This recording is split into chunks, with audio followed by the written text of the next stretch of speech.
एक बार एक वयोवृद्ध व्यक्ति जिनकी 85 वर्ष की आयु थी, कुएं से जल निकाल रहे थे। पड़ोस में एक व्यक्ति जा रहा था, उसने इस सज्जन को देखा और कहा कि अरे, आप तो बड़े वयोवृद्ध व्यक्ति हो, 85 वर्ष की आयु हो गई, आप इतना कर्मठ परिश्रम क्यों कर रहे हो?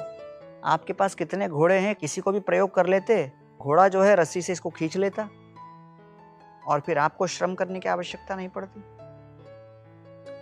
तो उस व्यक्ति ने कहा कि देखो, मैं जानबूझ के कर रहा हूं। मेरा 30 वर्ष का एक बेटा है और वो निरंतर खोजता रहता है कि कहाँ मैं शॉर्टकट मारूं, और अगर उसने देख लिया कि मैं जल निकालने के लिए पशुओं का प्रयोग कर रहा हूं, तो वो भी आराम से वही करेगा।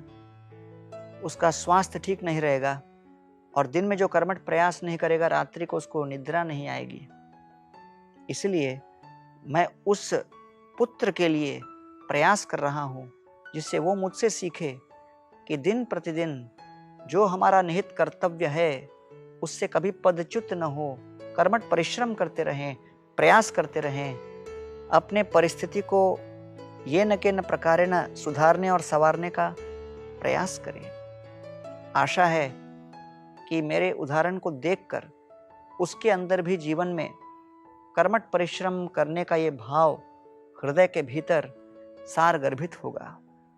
उद्यमेन हि सिद्ध्यन्ति कार्याणि न मनोरथै, न हि सुप्तस्य सिंहस्य प्रविशन्ति मुखे मृगाः। तो कहा गया है कि एक विशाल वन के भीतर एक पशु जैसे सिंह भी केवल सोता रहे तो उसके खुले हुए मुख के अंदर पशु अपने आप प्रवेश नहीं करेंगे, उसे भी प्रयत्न करना पड़ता है।